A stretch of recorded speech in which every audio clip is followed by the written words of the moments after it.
for our satellite. I also want to welcome everybody out there in Dodson. So my name's Jeff. I'm a pediatrician. I serve Erlanger as Division Chief of General Pediatrics.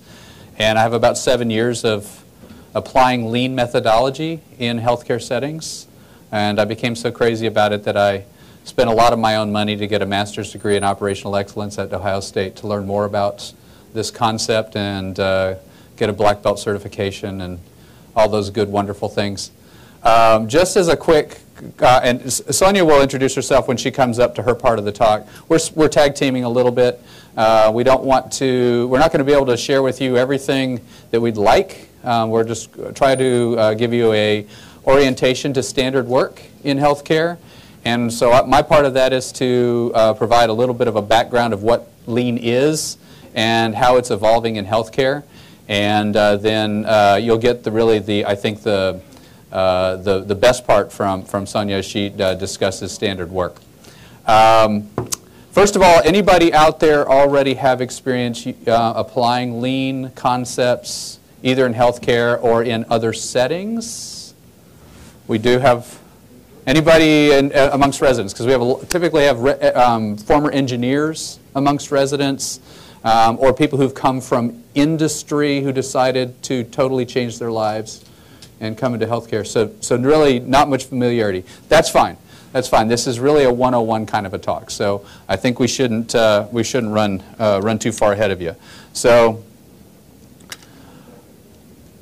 I want to really kind of represent lean for you so that it isn't confusing.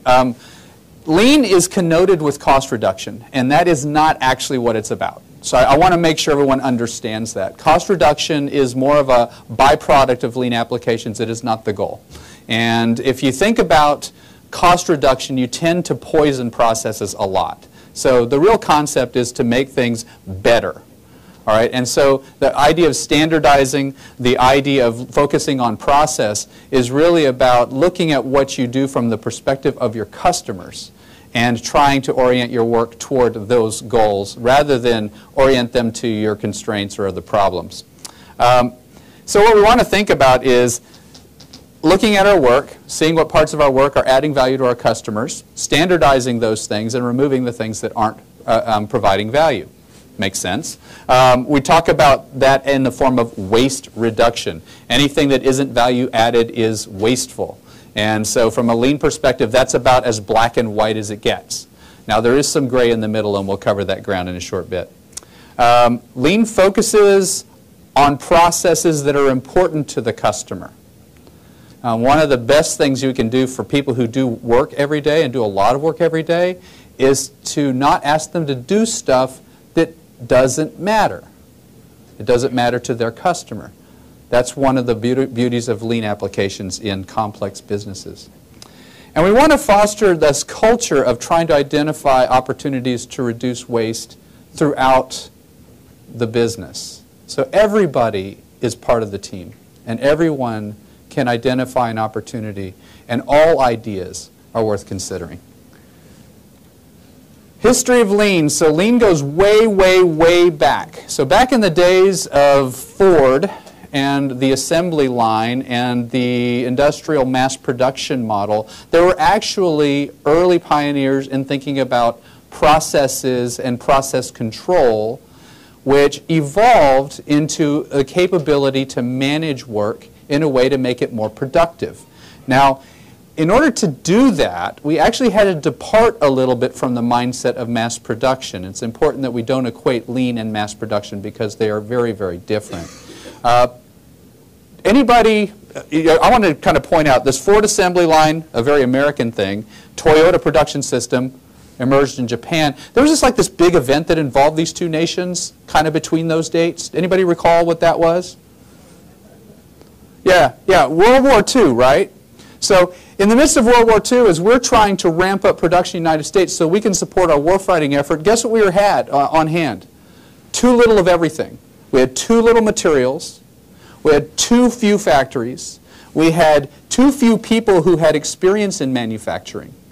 We had to fix all of those things. So fundamentals of lean actually were tested in the development of our production system to fight World War II. Now, ironically, after the war, they were adopted, all of these ideas were adopted by Japanese industries, and they turned around and kicked our butts in the 1970s, 80s, and 90s by utilizing these basic principles of lean production. So things that we created that helped us win the fight actually were adopted by other nations, and they started to beat us economically. Now, all of this, though, has come back around, and virtually every industry, including healthcare, is now adopting these concepts because they really do help you gain a competitive advantage. They help you orient to your customers, which is really what businesses need to do. Hospitals are not losing sight of this. This is a small sample of what's going on in the world. So if there are any of these places out there that you recognize or admire, recognize this is happening everywhere. Healthcare is really thinking about how to do this, and these hospitals are really starting to lead the nation in terms of quality and value. I'm going to show some examples just for the sake of orientation. The first example in each of these things is about an improvement. The second is about a byproduct. Okay? The improvement is something that a customer would value. Less time, better quality.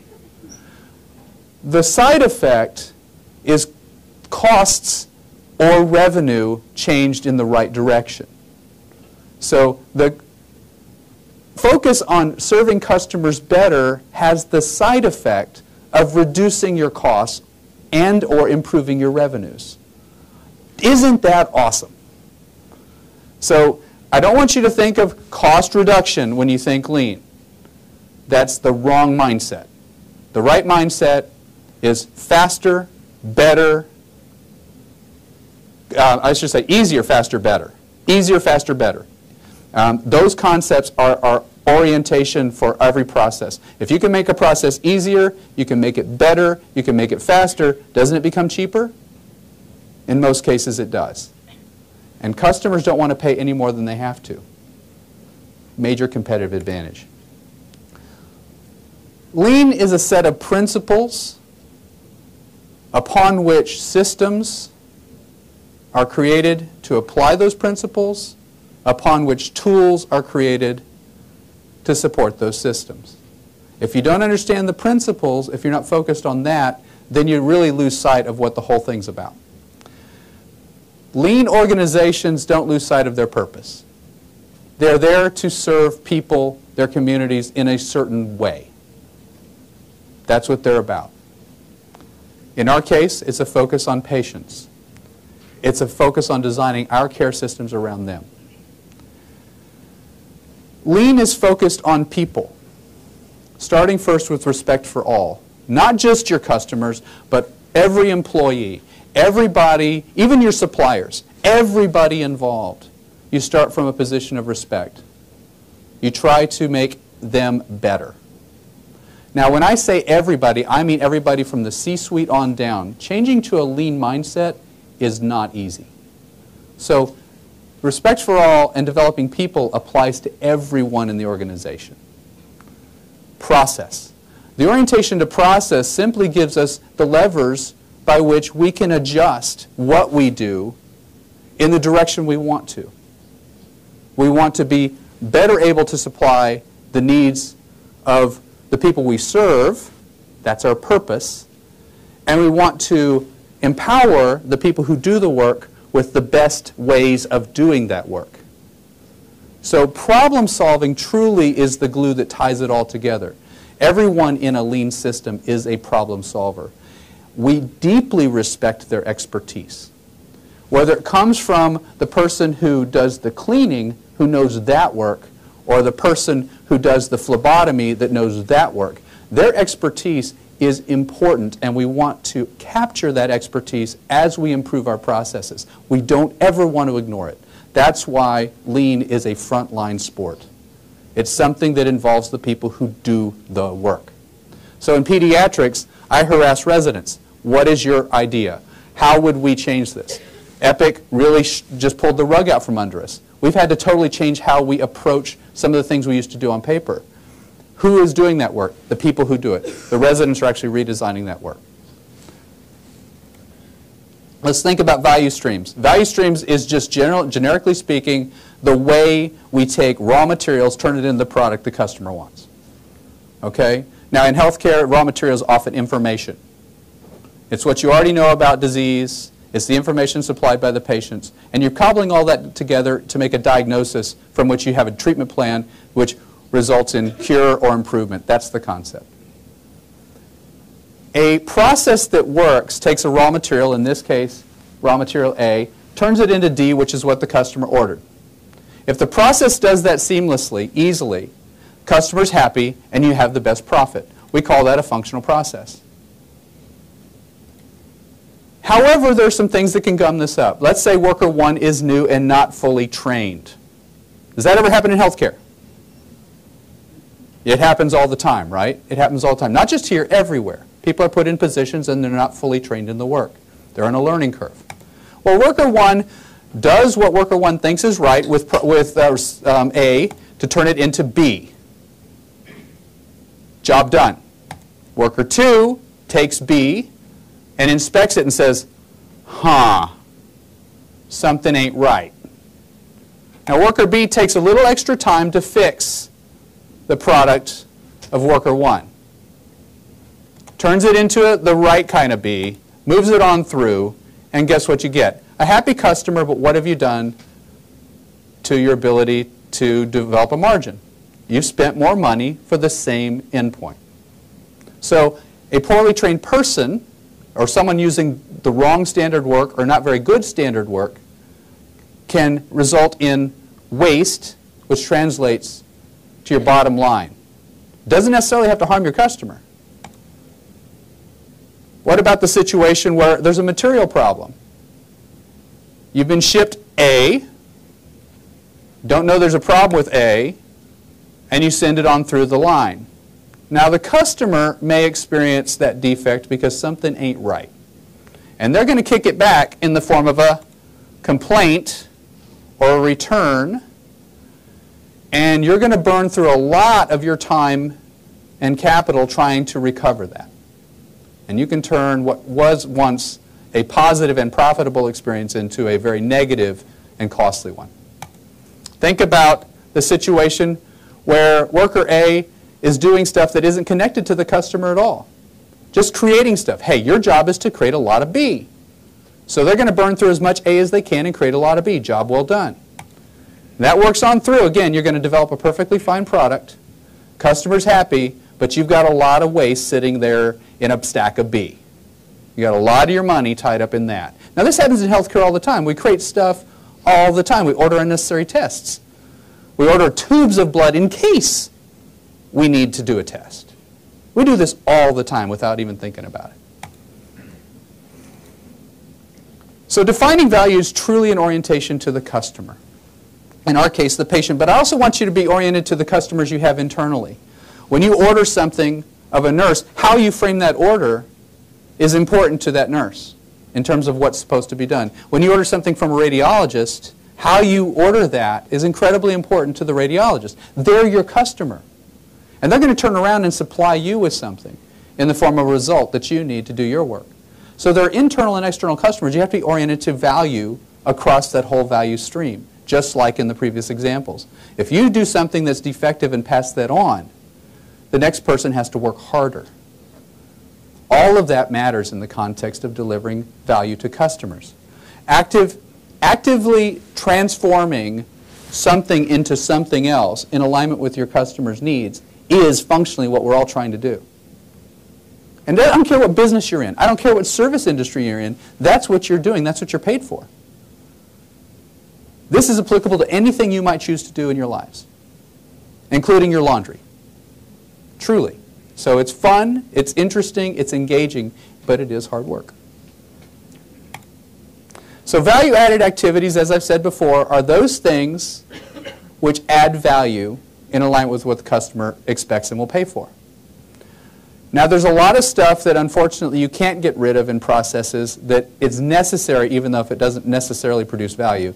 And that enabling activity, that thing you can't remove from the process would be sort of like we have to stick a needle in the vein to draw the blood so that we can analyze the blood and get a test result. If there's a way to get that result without sticking the needle in the vein, that would be awesome, because no customer wants to pay you to stick a needle in their vein. They're not excited about that. They do want you to be able to diagnose them, though, so they're willing to put up with it. But if there's better technology that gets that out of the way, awesome, rock and roll. So those are the concepts that we're always looking for. Yes, right now, today, we may have to rely on this. It's not value added, but we need it. But maybe, just maybe, we can design something, or we can innovate in a way that that's no longer necessary. And of course, remove all of the red stuff. If you're doing stuff just because, and it isn't clearly creating value, if it's redundant, how many people have to ask the patient for the third time what's wrong with them? They've already seen 2 other providers before you, and you guys are going to go in and do your H&P, and you're asking all the same questions. Anybody familiar with that? That happens all the time, right? Believe me, I know. So, yeah, what if we could just capture that information the first time and use it? Wouldn't that be slick? Everything can be defined, and so there's a lot of smart people who've looked at all kinds of waste. And I'm not going to go through this bit by bit. But you're looking for really anything that slows it down or corrupts it, or that keeps more on hand than you actually need. So waiting, no one likes to wait. Defects, you don't want to create them. You certainly don't want to spend time fixing them. And you don't really want to spend time looking for them. You want the process to work in such a way that you're not going to create those errors and defects. You don't want to spend time creating a bunch of stuff that's not needed. So let's find some waste. This is a real-world kind of example. This is glomming together experiences that families have had in pediatrics. Not just here. I've been in various places, so it's not an attack on Erlanger. It's just a common thing. So mom checks in for a 4-year-old world child check, and that was rescheduled, not because mom wanted it to be rescheduled, but because the original appointment was canceled by the clinic. The doctor decided to take vacation. The registrar says she arrived an hour late. Mom thought she had a 9:30 appointment, but according to the computer, her appointment was at 8:30. So she's asked to wait while they check with the doctor to see if they will still see her. 20 minutes later, mom's informed that you're in luck. The benevolent doctor will see you. Go ahead, we're going to get you all put together, and we're going to do some registration. Oops, your insurance information's out of date. Let's spend some time and get all of that in the system. 15 minutes later, after completing that task, the MA comes out and pulls the patient back to do all of that pre-work, the vital signs, weights. Takes the patient from one room to another hallway at the end of the clinic to do the next step, then to another hallway to do the next step, and then back to the starting point so they can be roomed. And happens to suggest that perhaps they should have shown up on time. Minutes pass while they wait in the exam room. The physician comes in, does all of the usual standard work, tells mom to make an appointment for a 5-year assessment, spends 13 minutes in the room. But because of all this wear and tear, mom forgot to ask the 2 questions that she actually had in mind when she first made the appointment. She's worried she's not going to be able to pick up her other child because things have gone so late.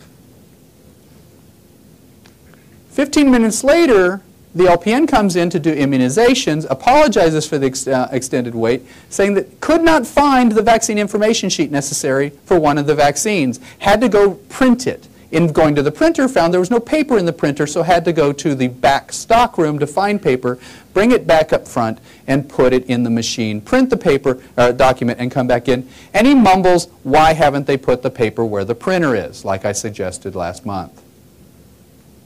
The family is released, and the LPN goes out for his lunch break. That night, the physician is finally getting around to documentation, and notes that the vaccine is actually out of date, that it's expired. Sends an angry email to the manager, then calls the family saying, I'm so sorry, I'm going to have to bring you back next month to get this immunization again so it will count for school.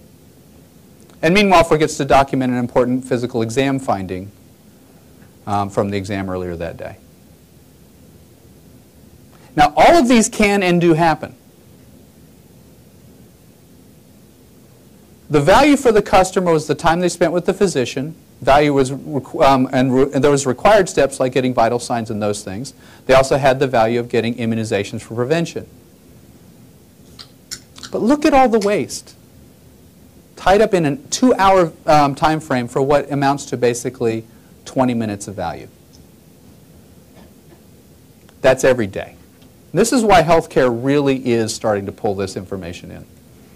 So I want you all to think about this right now. If you guys feel, oh my God, this is horrible, and you don't feel empowered, then you're only left to feel despair. I'm stuck. That's where we're going to be. But if we can empower you with a mindset, some information and tools to where you can start to impact this, then you can rejoice because waste has been found and there's stuff that can be done. And I promise you, in doing so, you'll find joy. So we'll turn this over now to Sonia, and she'll talk more about standard work in healthcare. Thank you.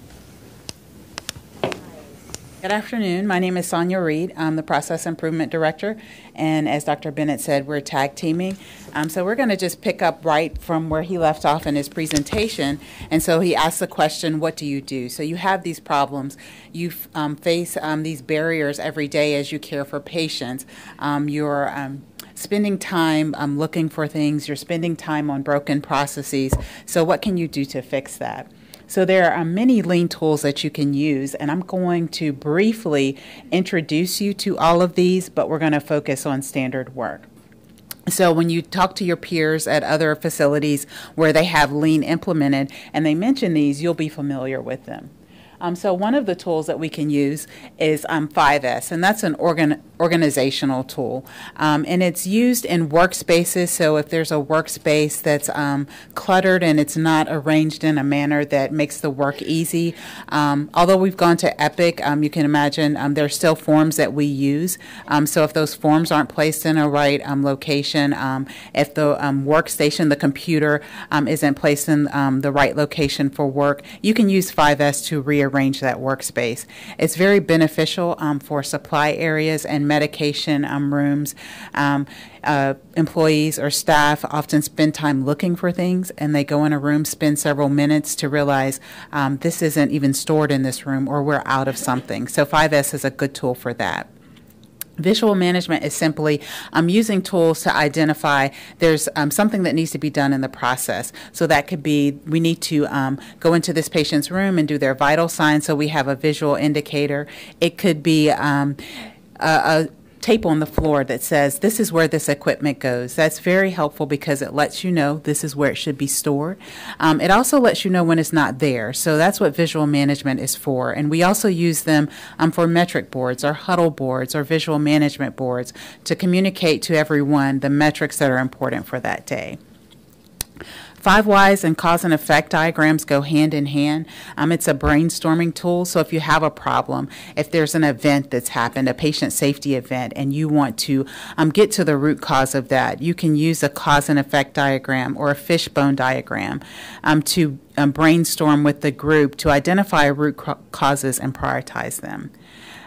Dr. Bennett talked about 8 ways, so we won't cover that.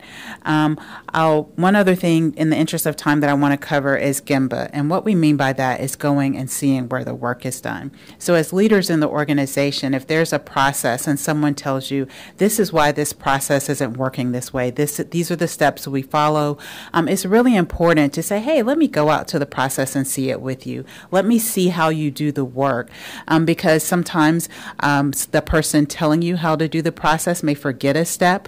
They may not be directly involved. So it's really important to go and see for yourself the barriers that staff may have. So if there's someone that's providing a service to you as a physician, and you can't understand why every day you have this defect. They aren't providing the information that you need. Sometimes it's helpful to go and see them do that work, and you may together identify what an opportunity is. So with that, we'll focus on standard work. And so as I go through the standard work slides, think about the example that Dr. Bennett showed with the mom in the clinic. There were several opportunities to standardize in that example, so we'll talk about that. All right, so what is standard work? It's a written document that represents the best, safest, and easiest way to do a job. The advantages: first, it creates consistency and predictability. So if you think about that example, if they had standardized processes for each of those steps, the staff would have known what to expect, the patient, the mom would have known what to expect, and it would have prevented most of the waiting time that she had. It preserves know-how and expertise, and this is really important. In our organization, we have pockets of expertise, and usually it's tied to one person. And that's a good thing for them to have that knowledge and want to be the point of contact. But if that person is out of work for the day, or if they move to another organization, we lose that knowledge. So it's really important to document how a task is done and have that in a location that everyone can access. It helps us to prevent the recurrence of errors. And you'll say, how is that? By having the best practice to do something, having it documented, and having everyone trained, and they do it that way every day. So when they're under pressure, they're less likely to create an error. And an example of this is we had an event in Central Sterile, well, it was actually in the OR, where a scrub tech was flashing an item or immediate using an item. And because that person was really busy, there were several back-to-back cases, there were a lot of external pressures, that person thought they pressed the autoclave to start and didn't realize they didn't. And unfortunately, in that case, there were instruments that were used on a patient that weren't sterilized. Because we hadn't standardized that process, that person was stressed. The person was an excellent scrub tech, had been in the role for 10 years, but that process wasn't standardized, and it allowed that person to make that error. Another advantage of standard work is improved staff satisfaction and productivity. And this is very straightforward. So if everyone does a task the same way and it's the best way, when you come behind a peer, you know what to expect. You don't have to say, oh, Sonia's working today. That means I have to go behind all of her work. So it improves the satisfaction of everyone on the team.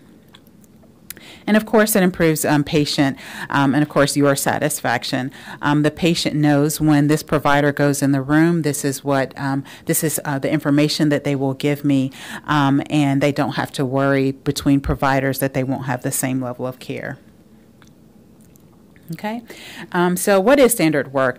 As we discussed, it's a documentation of the best practices of a process.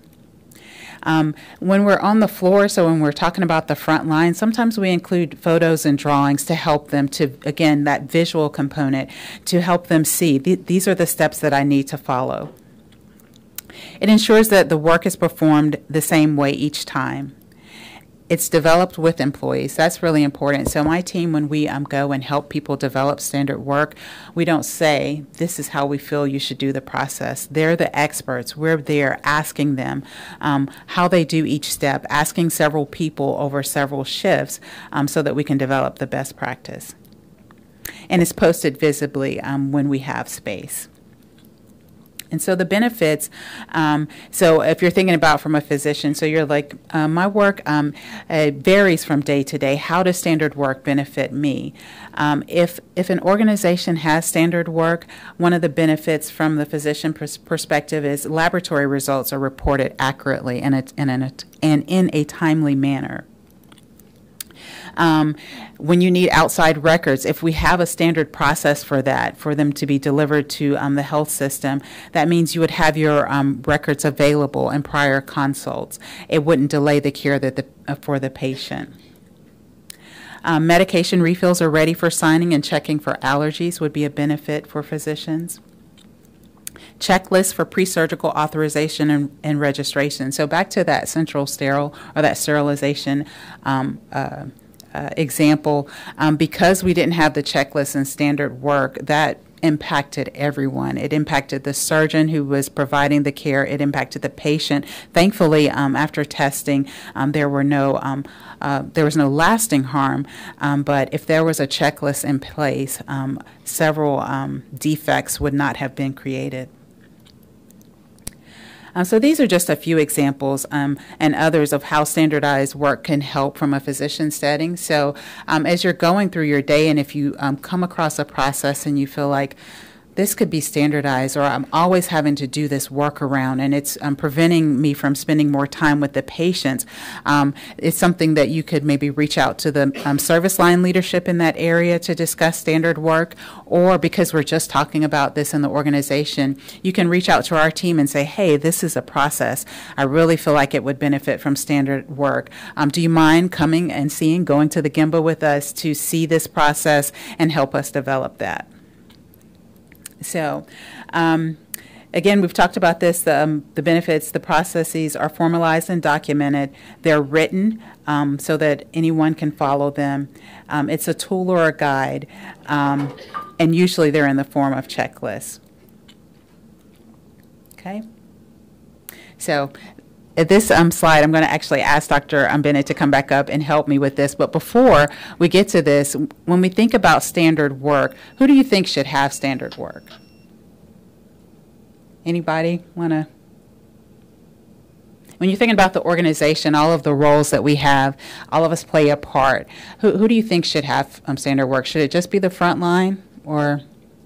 It's not a trick question. It's not, I promise. Anyone want to venture a guess? Gets the gold star, yes.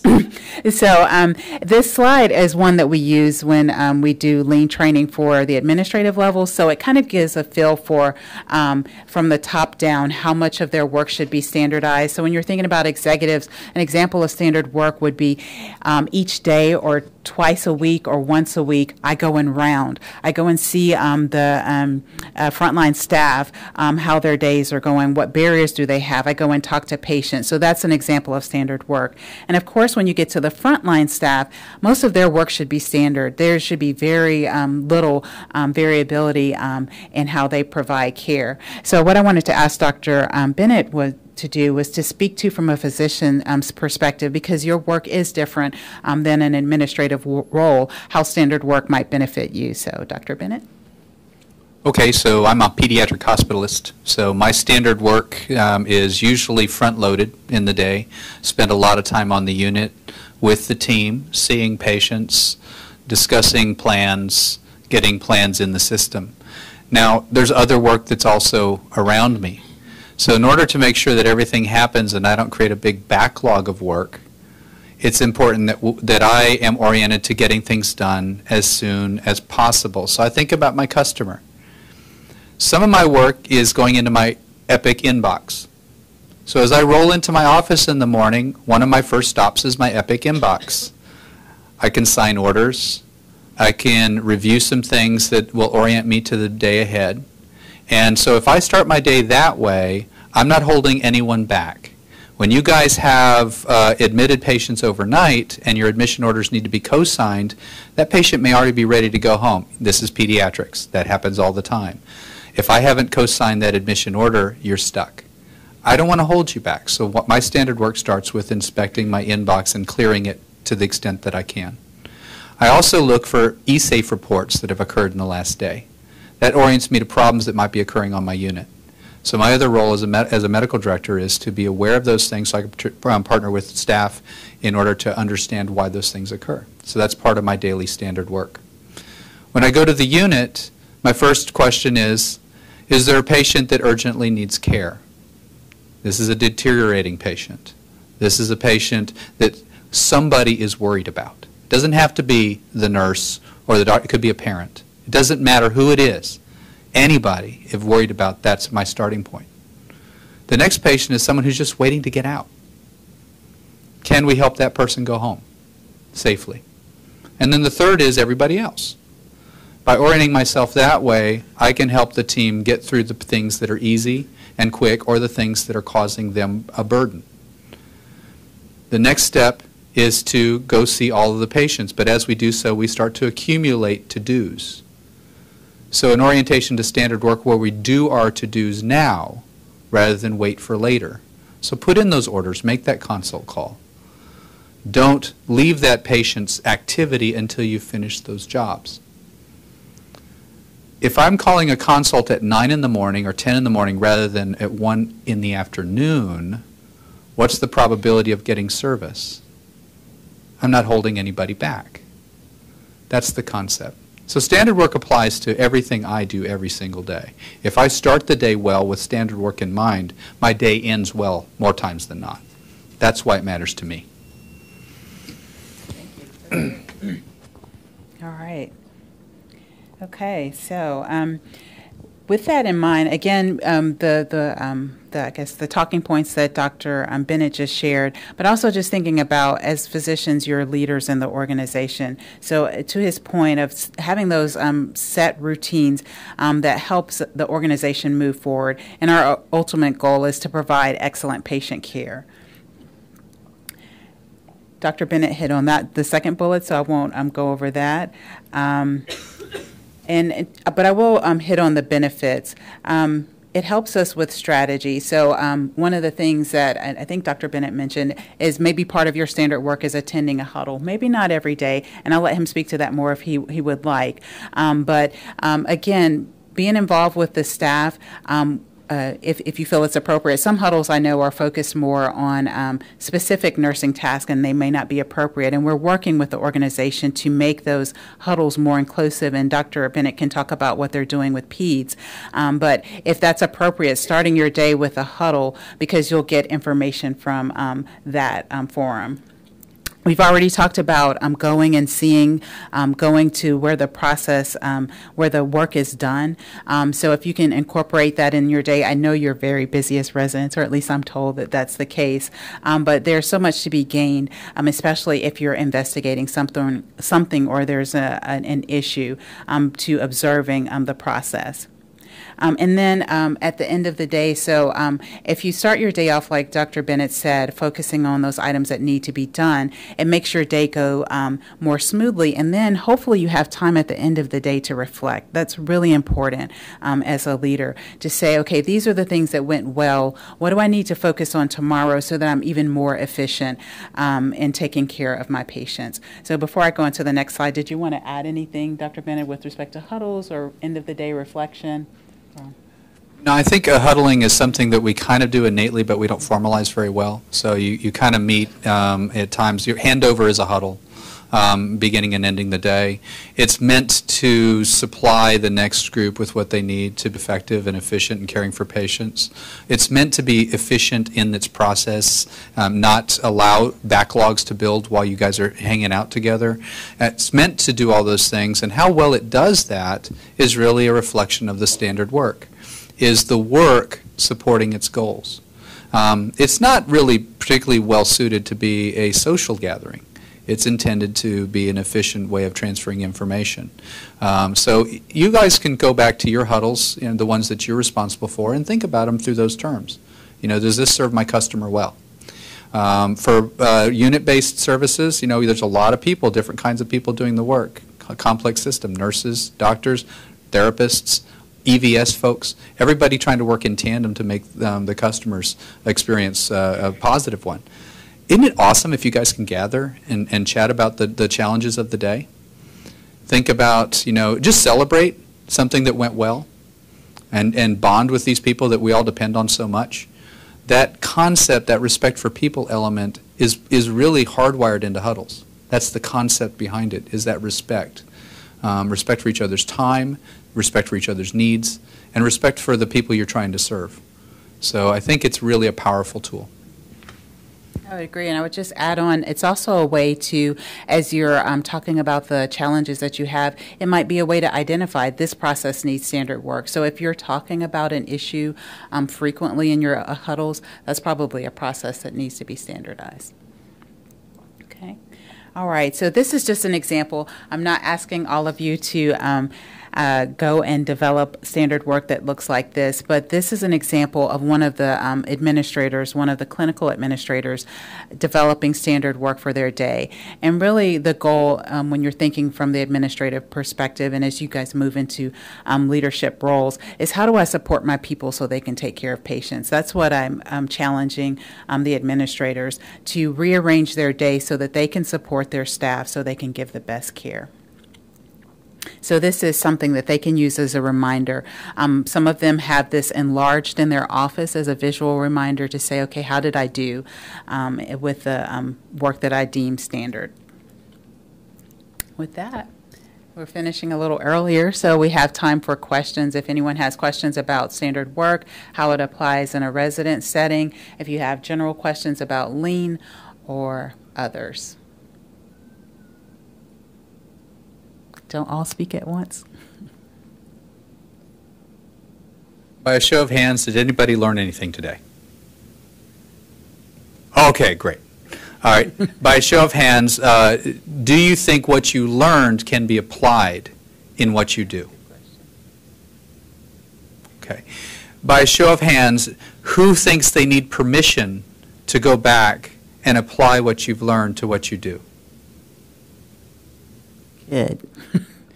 That's really important. Lean is a frontline sport.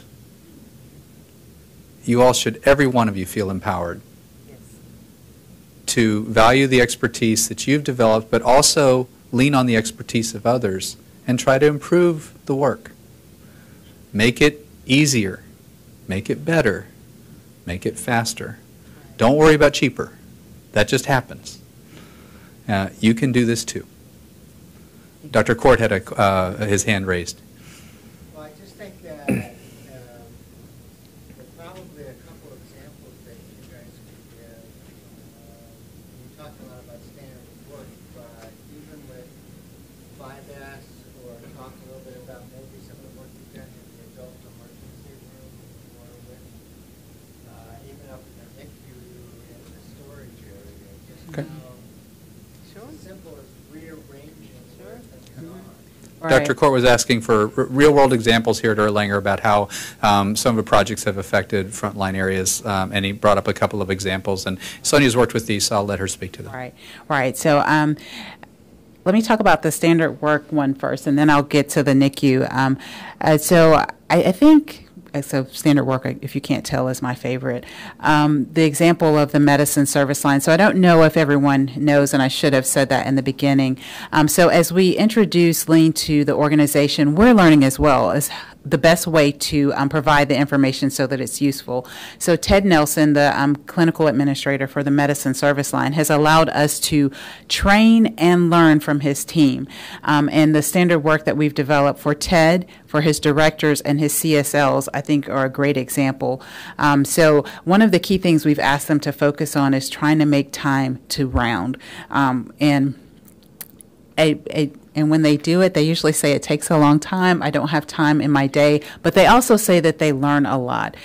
So I think that's really important because they see what their patients are experiencing. They see what their staff are experiencing. When they do it with their staff, they also learn sometimes, I thought that team member knew how to do that. So it's immediate feedback for them for coaching opportunities. It's really great if you ever want to ask Ted, if you see him in the hall, about some of the things he's learned as he's around with his team members. So that's one example of us implementing a Lean technique. The other that Dr. Court is mentioning is the 5S that I went through briefly. And I apologize if I had known, we have a lot of cool before and after pictures of supply rooms where they were stacked almost to the ceiling with cardboard boxes. There were pallets in there. And when you walk in the room, you're amazed that anyone could find any supply in a timely manner to take care of the patient. So by using that 5S process, we removed all the items that weren't needed. And that's the first step. We call that the sort step. And then the second step is when we set everything in order. So the things that we do need, identifying a location for them. And then once we do that, we do the third step, which is shine. And that's where we go and clean all the surfaces so that the supplies are stored in a clean environment. And then the fourth one is standardize. How do we maintain that? Who is responsible? What schedule do we use? And then last is sustain. and that's where we audit to make sure they're continuing to do that process. But the key for that is, and if you'd like, I can include some pictures as part of the presentation that's available for the people that aren't here. You can see that staff are now able to go into that supply room and easily find this is what I need, or easily identify that this is missing. So the person that's responsible for stocking that room can go in and restock it. So it saves them time. They're able to go in, go out, and get back to patient care. The same for medication supply rooms or workstations. You can do it with either. So again, to Dr. Bennett's point, as you go back and you see workstations that you feel like these need to be organized so that we're more efficient, you can mention that to the service line leadership, or you can reach out to us and say, hey, because this workspace is not efficient, it's affecting how I can provide care. Did that get to what you wanted, Dr. Court? Okay.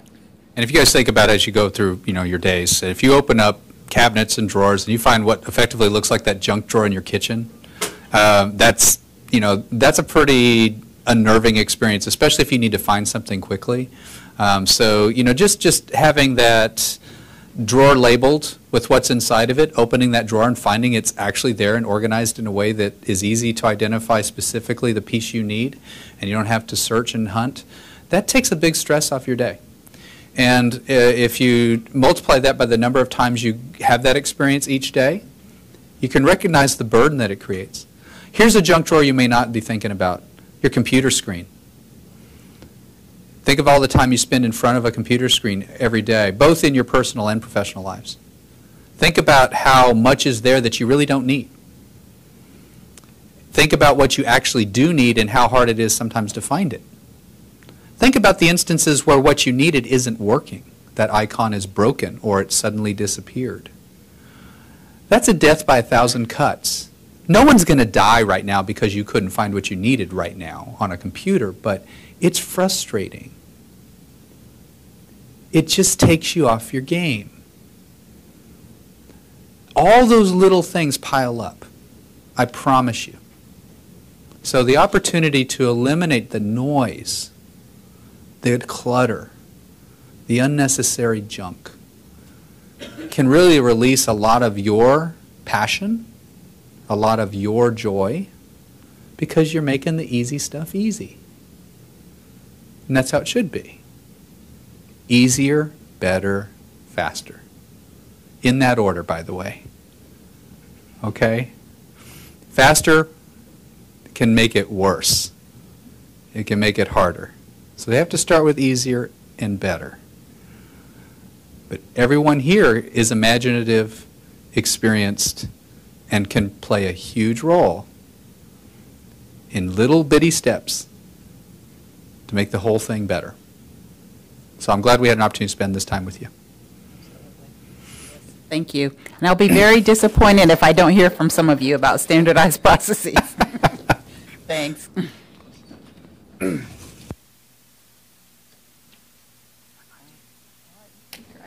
excellent.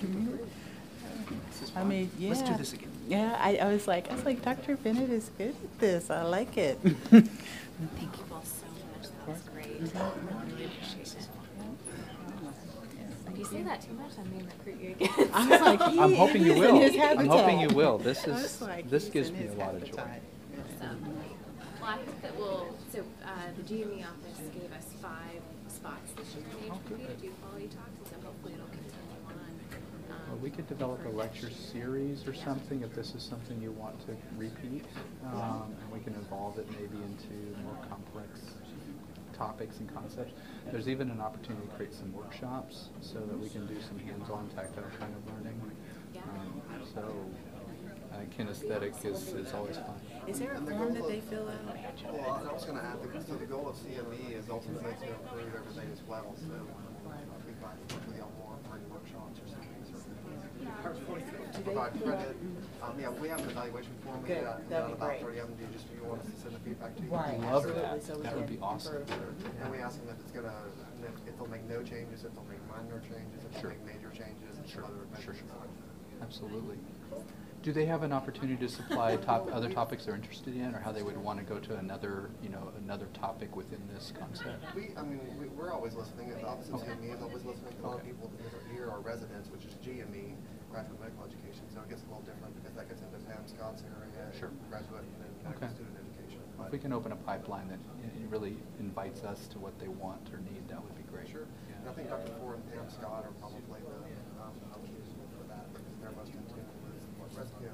This is a faculty and resident development series, but it's mostly residents. Love to do it again. I want to work with you a lot. All right. Good job, guys. Yes. Very good. Thanks. Covered the basics. It's a start. Yeah.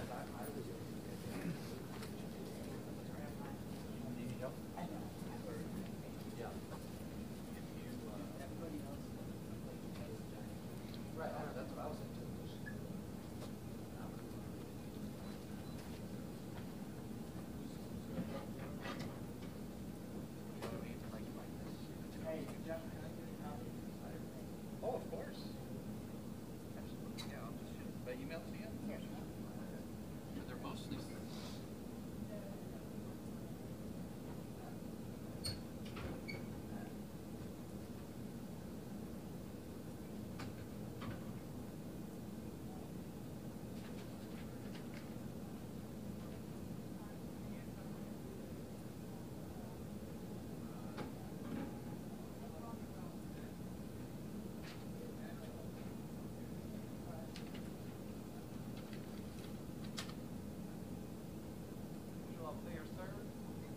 Hey, is there still any fish over there?